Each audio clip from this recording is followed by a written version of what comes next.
It is a pleasure to be with you, and as we've promised, I'd like to introduce you to my better half. She's Dr. Denise Roach Davis, and keeps me straight most of the time. And that's something that I need, and I think every man in here will attest to the fact that we all need a helpmate, right? Especially in this season of our lives. No matter how I look, I'm old. Okay? I was given an agenda to speak about tonight, and I often say this on many other occasions when I'm talking to others, that this that I will speak about tonight is in the rearview mirror, and I'm into looking out of the windshield. But it is a time in my life that these experiences happen. So without further ado, I'd like to open in prayer. Father, I pray that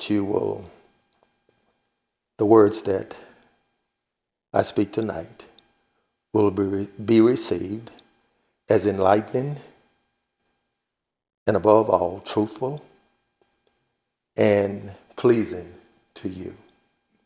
I pray that right now in your Son, Jesus' precious and holy name. Amen.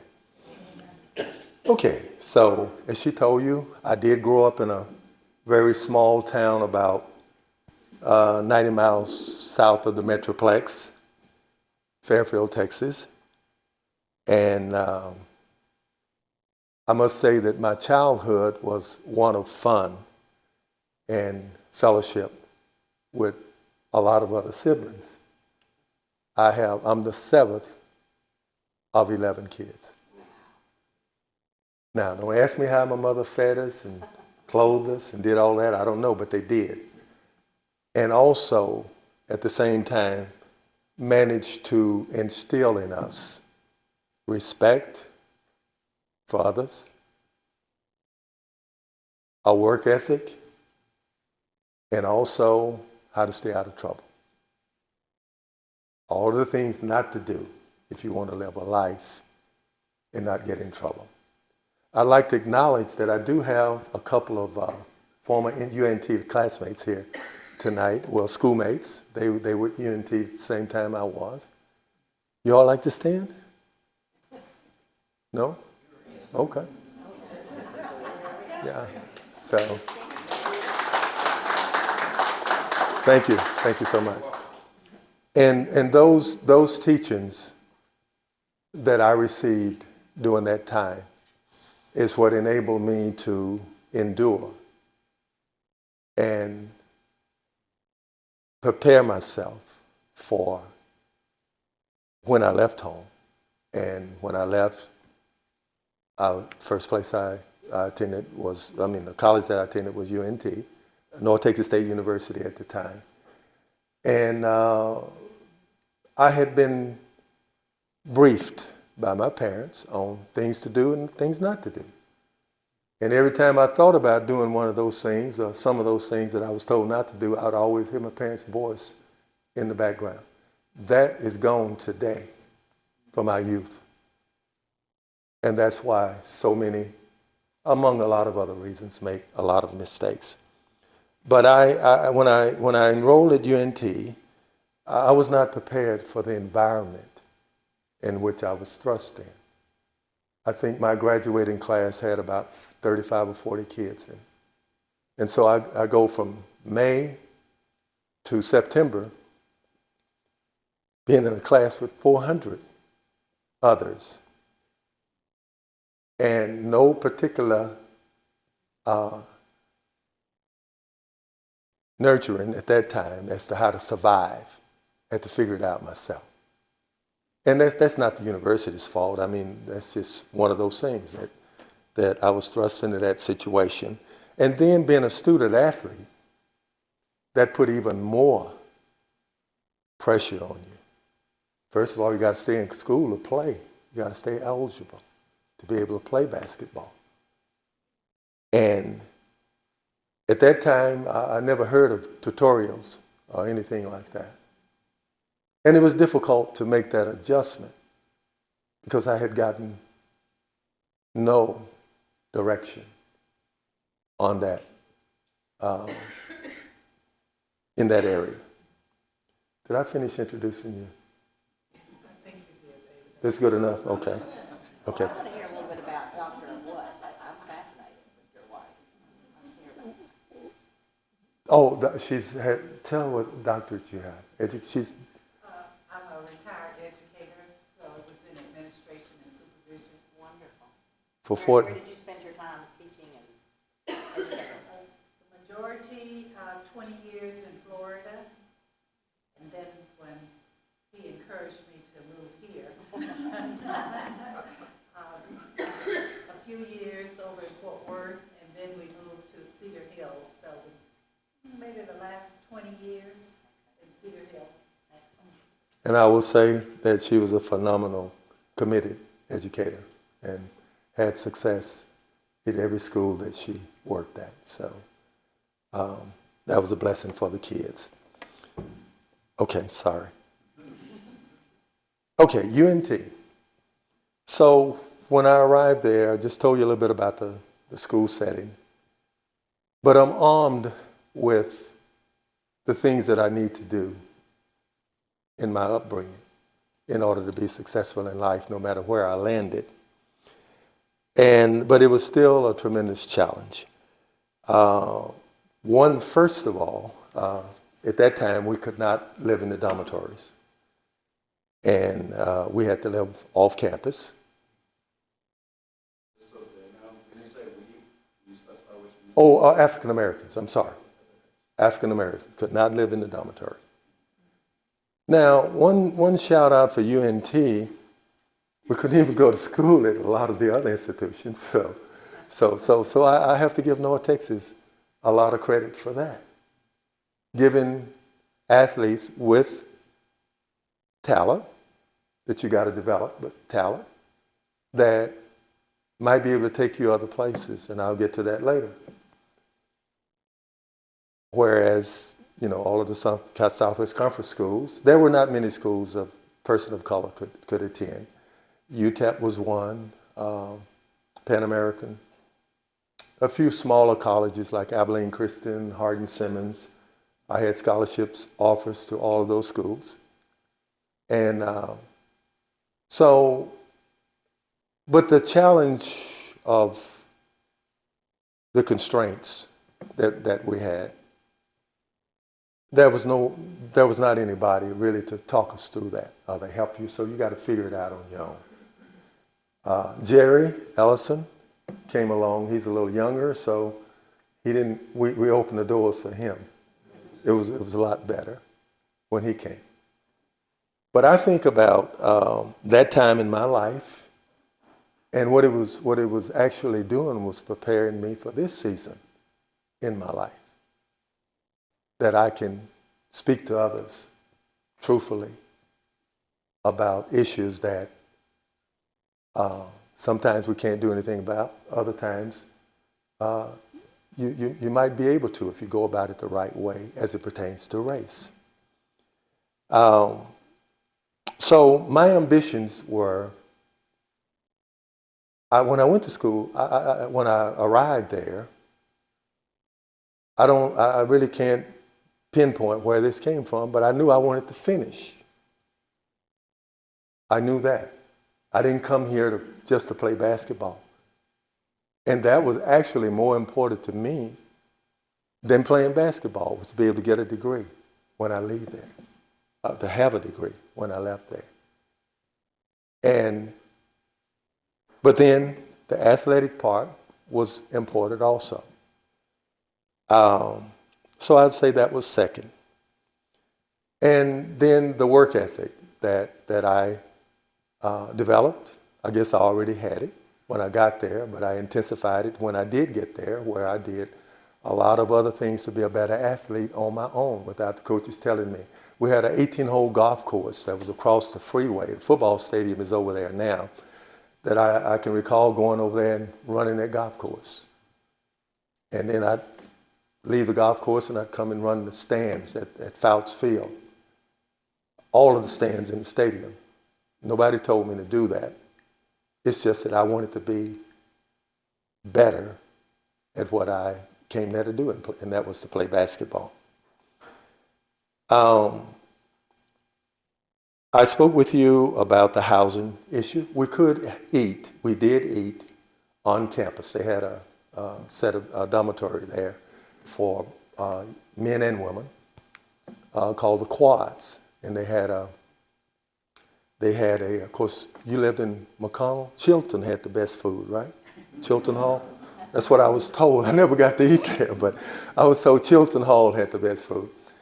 But anyway, so we actually, those of us African Americans, we knew the situation that we were in. We were not oblivious to our circumstances. But most of us considered it an opportunity to, first of all, grow up in an environment that was healthy, continue doing what we loved doing, and that was playing whatever sport we were there to play. And I think that's what motivated most of us. So we did not really spend a lot of time fretting at that particular time on the circumstances unless something came to us that you just couldn't let go by. And that did happen. One incident I remember, I won't call the professor's name, but it's etched in the forefront of my mind. First year, I passed all my courses, didn't make, all A's or anything, but I did pass.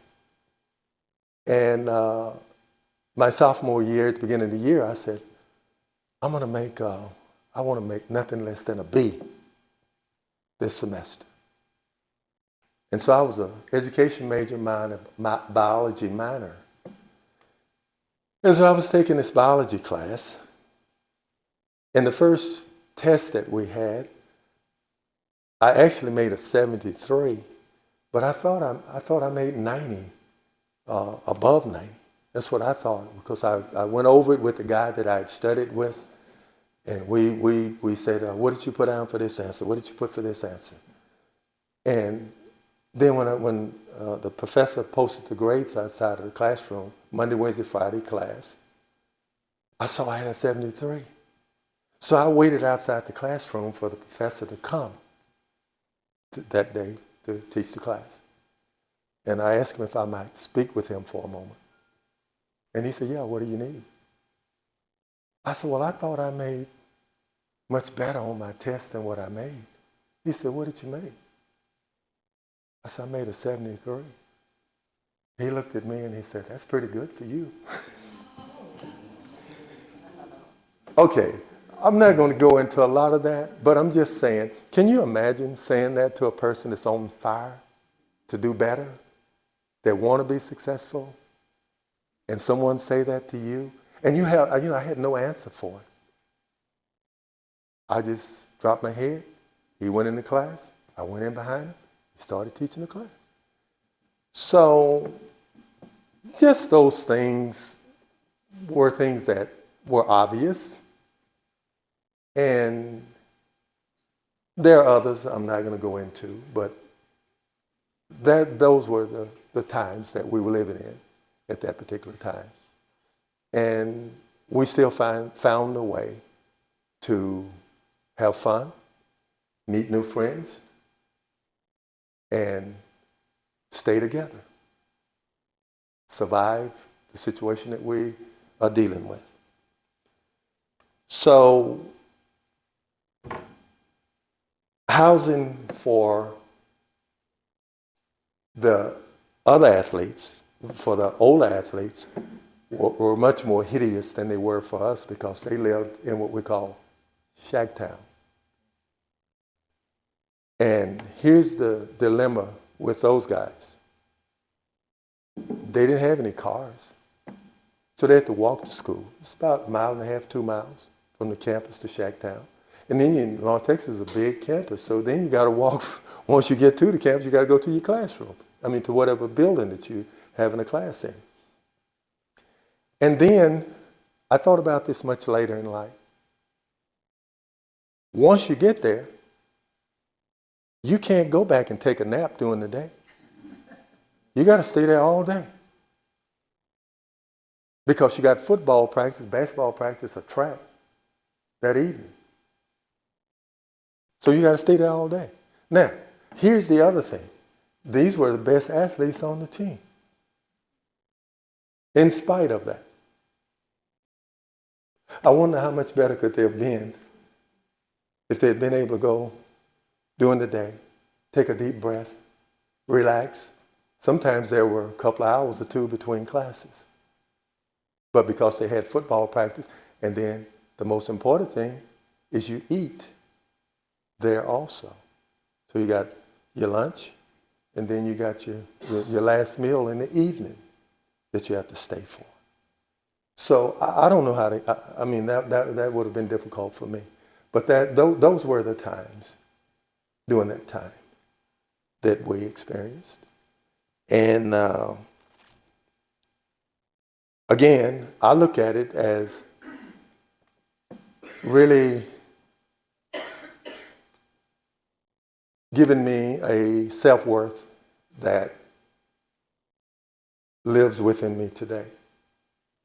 That anything that I decide or set my mind to do, I don't let anything stand in the way of me accomplishing that.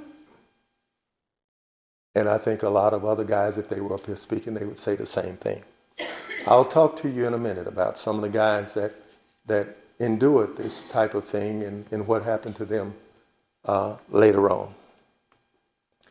As I said, those things, as I reflect, and I very seldom do now, but as I reflected over my life of those difficult times or those trying times, I look at one thing, I survived it, and it made me the person I am today.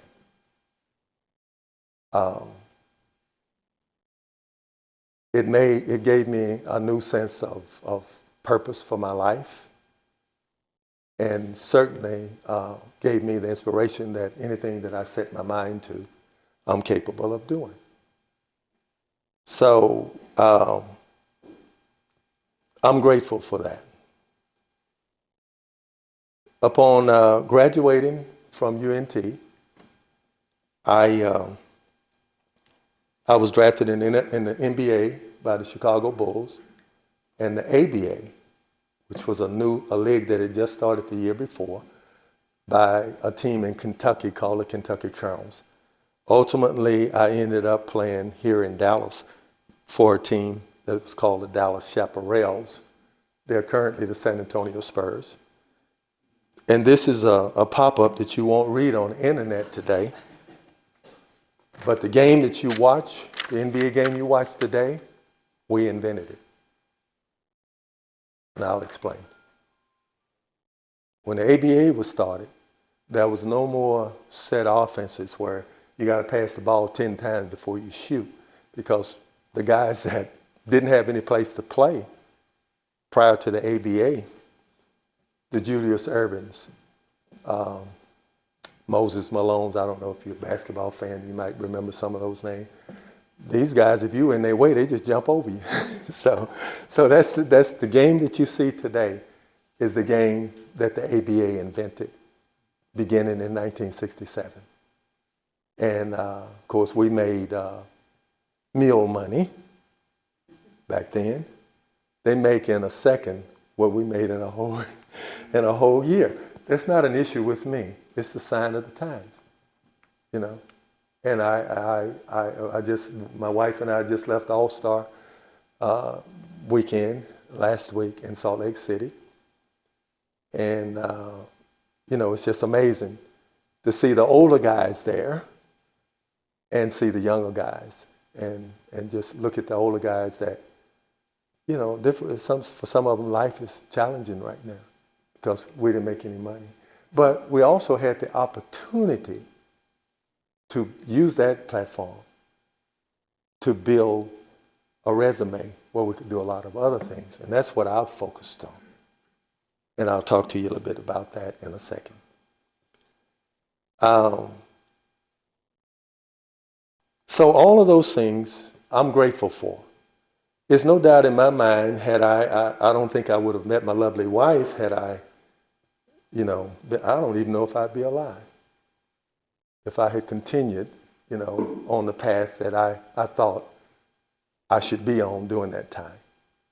Because there are a lot of crazy things that come at you, and you have a tendency to sometimes get pulled in to those things. And you get on the wrong track, because I know a lot of guys that came along with me. They've been gone a long time ago. And I wonder about that.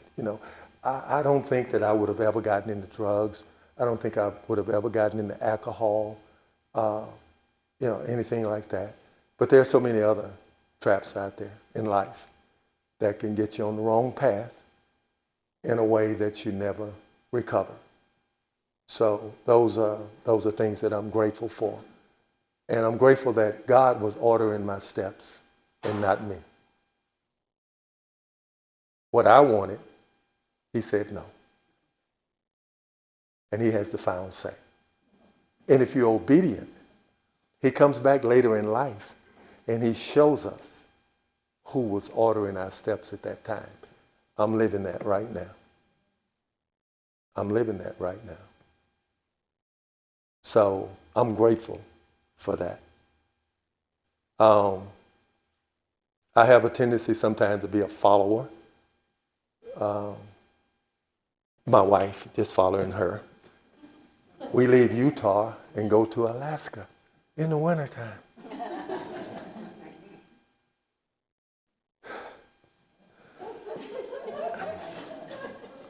I'm about to cry.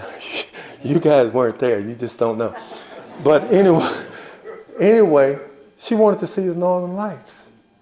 I said, well, I'll just go on YouTube and Google them and look at the Northern Lights. I don't need to go to Alaska to see the Northern Lights. I'm not going to tell you the rest of it. If she wants to, I'll let her tell you whether she saw the Northern Lights or not. But it was cold there.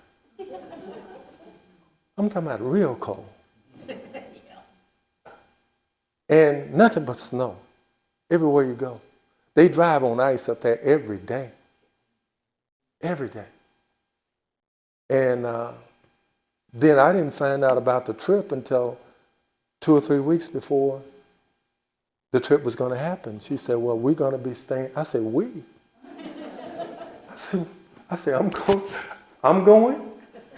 She said, well, sure you're going. So we're gonna deal with that, because I'm bowing out of any trip that I hadn't been informed of at least 6 months in advance. I'm opting out. Now, she did one last year the same way. I enjoyed that one, but after, I didn't want to go at first, but I did enjoy it later. But I didn't want to do Alaska. And then we had difficulty getting back too. So anyway, that's another story. So, okay, I just share with you what I meant earlier about the difficulties of being an athlete and having to live off campus. A lot of the guys did early on. Eventually, when the Civil Rights Bill was passed in 1964, of course, the dorms were integrated. If you were a state-supported school, the dorms were integrated. And we could live in the dormitory. Then I didn't want to live in the dormitory. I got used to living off campus. I wanted to live off campus. So anyway, just a few names of some of those guys that came along during that era when they had to live in Shacktown. Guys like Abner Haynes. He became the face of the old AFL, of which the Kansas City Chiefs was a part of. And they were the Dallas Texans during that time, and then they later moved to Kansas City. But he was the star on the team. And he was running back at North Texas during that turbulent time. Another guy, Bobby Smith, Great big guy, about 6'3", weighed about 220 pounds, and could run a 9.400. He played for the Buffalo Bills. And he didn't just go to the team, he played. A.D. Whitfield, we called him Arm Breaker. We just lost A.D. last fall. And he got the nickname Arm Breaker because they were playing the University of Cincinnati and some guy was trying to tackle him and he ran over him and broke his arm. So we called him Arm Breaker. He didn't get drafted, but he went to the Dallas Cowboys as a free agent and made the team. And he later played for the Washington Redskins and owns a couple of records. I can't remember what they were, but you can Google them. A.D. Whitfield. All these guys lived in Shacktown and had to walk to campus, stay there all day, go to class, then go to practice, try to run to the quads to get to eat, and then back across town. Carl Lockhart played for the New York Giants. At one time was considered the best safety in the NFL. Carl Lockhart. Carl Spider Lockhart. Chuck Beatty came along about the same time I did, played for the Pittsburgh Steelers. Went there the year before, another guy that I will speak about in a minute. Ron Shanklin played for the Pittsburgh Steelers, made All-Pro his first 2 or 3 years with the Steelers as a receiver. All these guys came out of North Texas State at the time. Glenn Holloway went to the Chicago Bears, started in the offensive line. I think he ended up his career with Cleveland, but he started out with the Chicago Bears. Perry Pruitt played for the New England Patriots. Jerry Ellison got drafted by Cincinnati, but he was looking for money. So the World Football League offered him more, and so he went to the World Football League. They had a team called the New York Stars at the time. Those were the football players. I forgot one other. Another guy named John Love, who was a wide receiver for the University of North Texas, played for the Washington Redskins. Unfortunately, he was leading the league in scoring when he was drafted into the service, and was never able to rekindle his football career when he got out. So, and then that's football. Basketball, I would be in that category. Had another teammate named Lee Winfield. He played about 6 years with Seattle Supersonics. John Savage did not play professionally, but he was one heck of a basketball player. And of course, the last guy that put the school on the map, that would be Joe Green. He came in 1965. So we all found a way to just support each other and handle any circumstances that was beyond our control. You can imagine if you're a young person that doesn't have very much wisdom, hadn't had any experiences like the situations that we're confronted with, so we don't know how to go and start a conversation about whatever issues are challenging us. And so it was a time when we grew up real fast. And I look back at it now as a time that helped, again, I said this earlier, that shaped me to be the person that I am today. And I'm grateful for that. How long have I been up here? Oh yeah, I'm about through. Anyway, I had 30 minutes on here. I've been talking that long?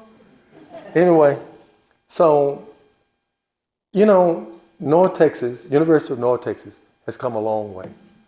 Dr. Smatra is a very wonderful president. And I'll share a story with you. One year, a few years ago, we went over to support the program they were having for the Emerald Scholars at the university. These are students that come in and they're in a special program and they get scholarships, and they were raising money for that at the Dallas Symphony building. It's where the symphony orchestra play. And so I was there, and Phyllis George, whom I knew real well, she had the late Phyllis George. She had a cousin that wanted to be a basketball player, and he was a little tiny guy, but he'd come around all the time, and he had a car. These were my cars right here. So he would take me places, and he would take me over to his house. And they owned a tire store downtown. I think it was a B.F. Goodrich right on the square. And I saw Phyllis at the time. You know, this was her first cousin, two brothers' kids. He was the son of a brother, and she was the daughter of the other brother. And they were there she was honored that night over at this program. And so I went over to her, and I didn't expect her to remember me. And so she was talking with someone, and I walked over where she and her family was. This is after the program was over. They were having a little champagne reception or something. And so finally I got a minute to say, "Hi, Phyllis." I said, "You probably don't remember me." She said, "I know you, Willie." So I was really shocked that she even remembered after all of those years. But I had great support there. I remember, I can't call his name now, but the mailman that delivered mail at the apartment where I lived was so kind to me. I guess he could see that I didn't have any money and wasn't any coming in other than my $15 a month check that we got, laundry check. And he would always leave money in the mailbox for me. So those are people that you never forget that supported you when you were trying to cut your teeth and get your own life in order. So basically, I'd like to say, if I had it to do all over again, I'd go to North Texas, University of North Texas, all over again. I have no regrets for the choice that I made. And I can say this, I am in the Athletic Hall of Fame there.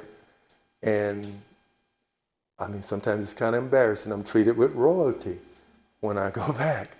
I get to go and sit in the president's suite at the football games and things of that nature. So Dr. Smatra has been a very generous and, in accepting those of us that come back to share with the university during homecoming or whatever time we go back. Now, this is the part I'd like to close with.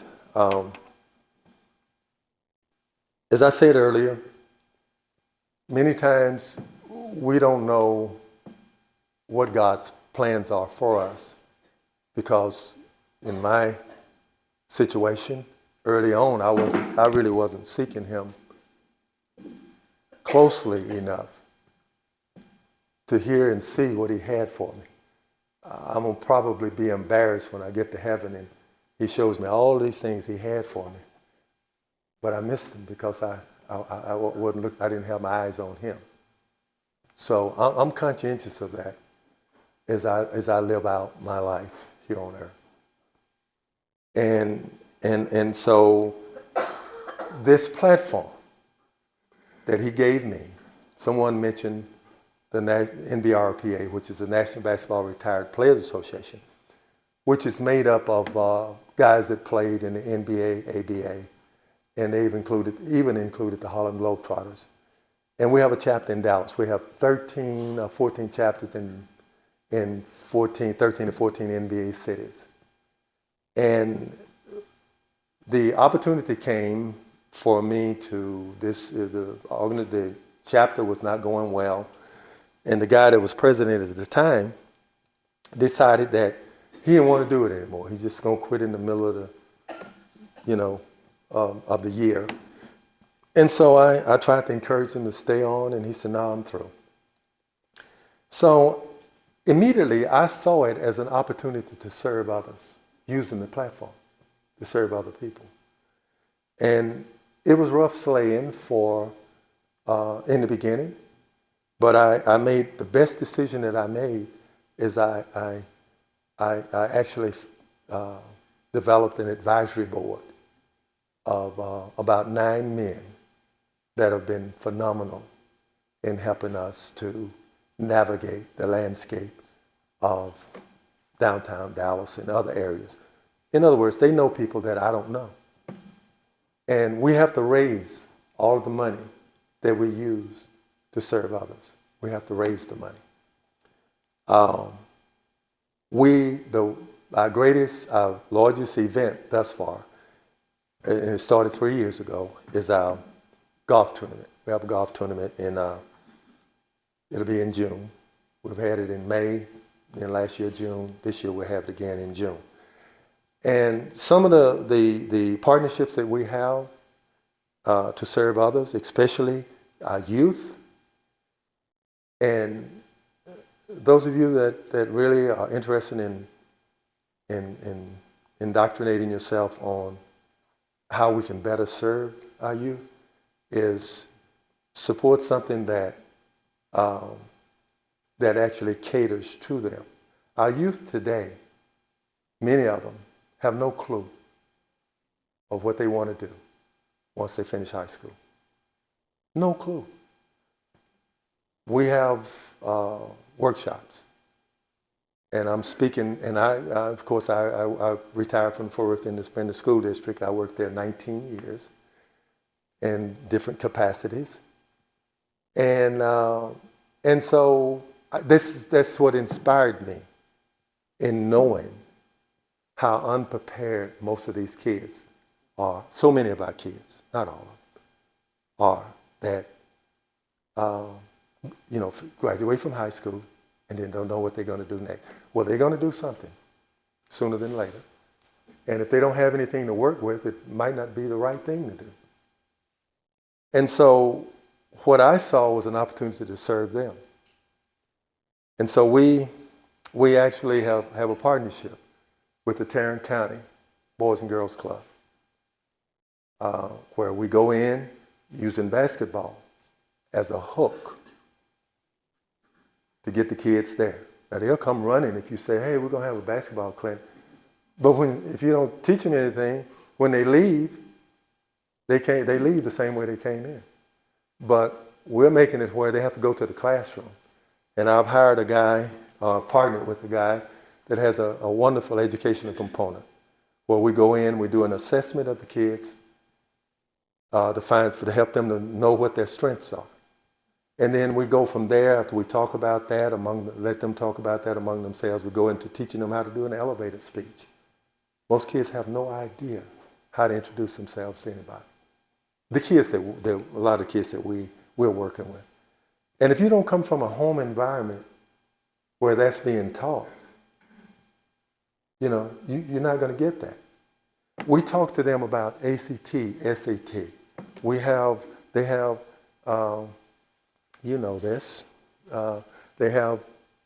state has people that will come to the schools and teach kids how to take the SAT, ACT. I used to do that.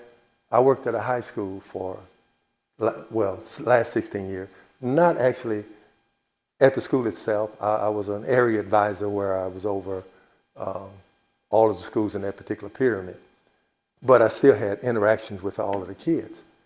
And so the kids they don't get this kind of knowledge. The counselors, I'm told, Denise probably can talk to this more definitively than I can, but they do a lot of paper pushing in the counselor's office. I hope nobody's counselors in here that don't throw anything up here at me.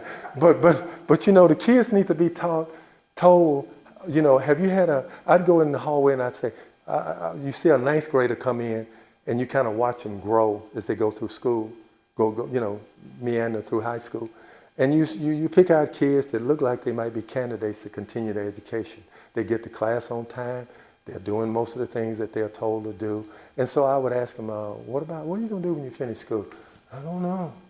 Well, you ever thought about college? Yeah. Have you taken the ACT? Now, they are seniors. Have you taken either one of the tests to try to see where you stand to get in school? No. They don't even know what it is. So, those are the kinds of things that we're trying to fill the gap. So we do those kinds of things in our workshops. And we work also with the Fort Worth Police Department PAL division, where we go in with kids that the police department have in their youth activities, and we do basketball clinics for them. And the guys that's running these clinics are former professional basketball players. Most of them played for the Mavericks. And we also have a hunger drive that we've had for the last 6 years, where this past year, we gave out 200 turkeys to 200 families and all of the trimmings to make a whole meal. And we have a partnership with that that helps us with it, and that is Central Market. And that's been a real big hit. So we did it with the Dallas Police Department this year. We did it with the Fort Worth Police Department last year. And our rationale for doing that was we wanted to see the police department out in the communities, the underserved communities, doing something else besides putting handcuffs on people. So that was a big hit, and we're going to continue. We this past December, we participated in a program through donating, and actually was there called Shop with a Cop in Fort Worth, where we took 100 kids out to a Walmart on the west side of Fort Worth, and they went around in the store. They had gift cards that we had purchased, and they went around in the store and selected their gifts with a police officer.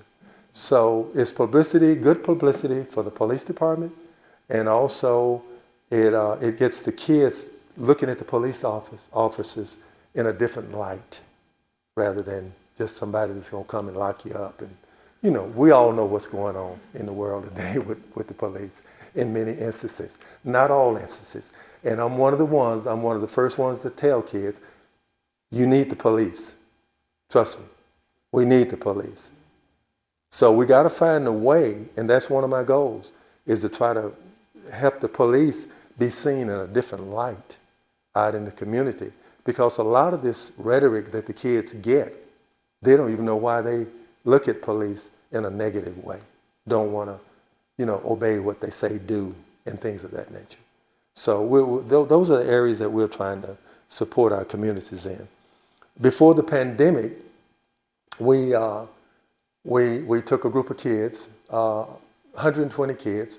Let's see, it was half of them were from Grapevine and Haltom City, and the other half was 60 kids from those two school districts, and then 60 from Dallas Independent School District.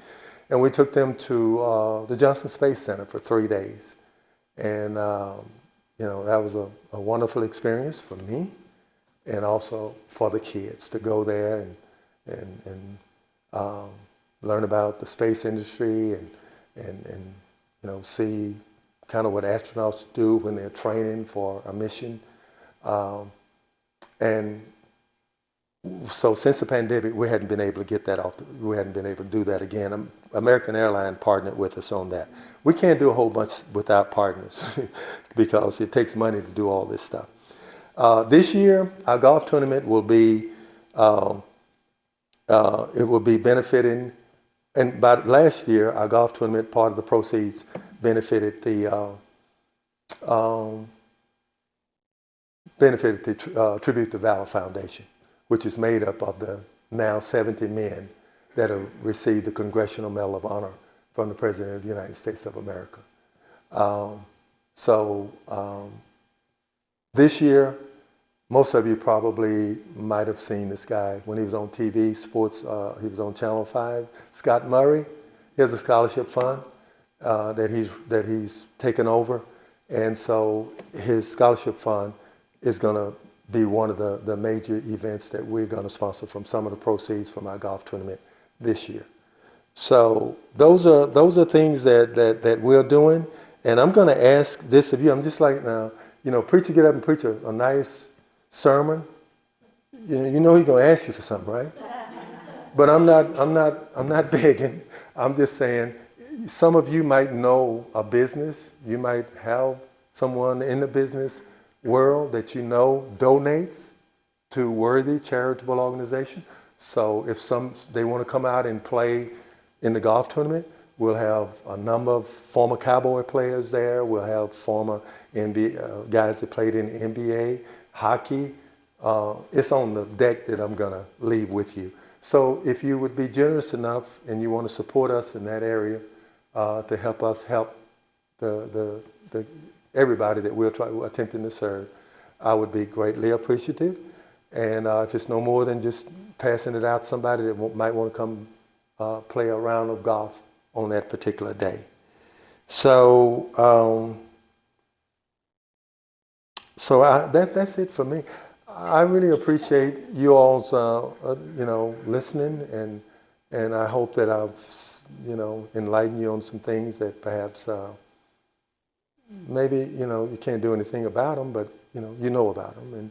And it might change sometimes when you know some things that happen, it gives you a different perspective on where you are today in this divided world that we're living in. There are we're dealing with two realms here. Satan has a program too, and God has a program, and they're clashing. And I don't think a lot of people are paying attention to this. And you know who's going to win, don't you? Okay. So, that's my thought on that. So, thank you so much.